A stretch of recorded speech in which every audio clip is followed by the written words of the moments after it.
A special thank you to each of our subscribers who make this channel possible. Here's today's story.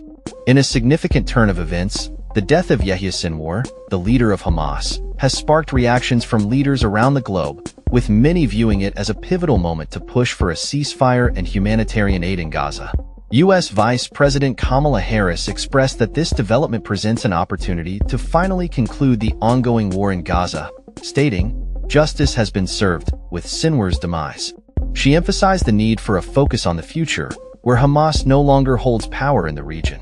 Harris's comments come amid a heated election campaign against Donald Trump, particularly in Michigan, a state with a substantial Arab American population that has shown sympathy towards the Palestinian cause.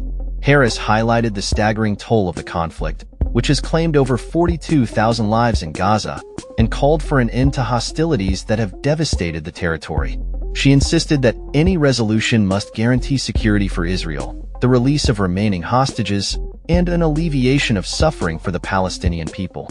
Furthermore, she hinted at supporting Palestinian statehood, asserting that this moment should herald the rights of Palestinians to dignity, security, freedom, and self-determination. President Joe Biden echoed Harris's sentiments, referring to Sinwar as a major obstacle to peace and stating that his elimination opens the door to potential resolutions in the region. Biden expressed his intent to engage with Israeli leaders, including Prime Minister Benjamin Netanyahu, to explore pathways for a ceasefire and to ensure that the hostages are returned home safely. He remarked, "This is a good day for Israel, for the United States, and for the world," emphasizing the global implications of this event. However, Netanyahu cautioned that the conflict is not yet over, asserting in a televised speech that Israel would continue its military operations until all hostages are returned. He characterized Sinwar's death as a significant victory, but underscored the ongoing nature of the conflict.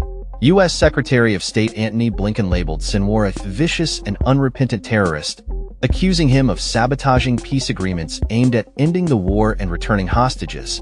He condemned Sinwar's actions leading up to the October 7th attack, which resulted in the deaths of approximately 1,200 individuals and the hostage-taking of around 250 others. The news of Sinwar's death was celebrated by various U.S. congressional leaders.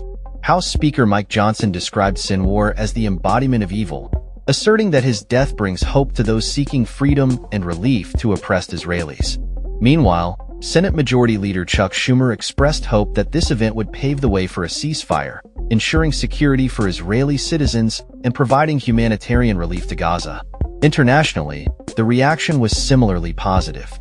British Prime Minister Keir Starmer referred to Sinwar as the mastermind behind the deadliest attacks on Jewish people since the Holocaust, urging for the release of all hostages and an immediate ceasefire to facilitate humanitarian aid and a sustainable peace in the Middle East.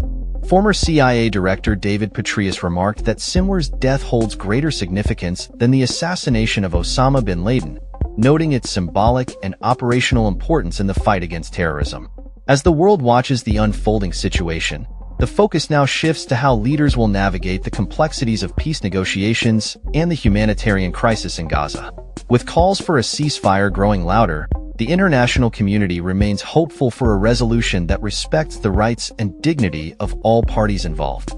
The future remains uncertain, but the death of Yahya Sinwar has undeniably altered the landscape of the ongoing conflict, prompting leaders to reconsider their strategies and the potential for lasting peace in the region.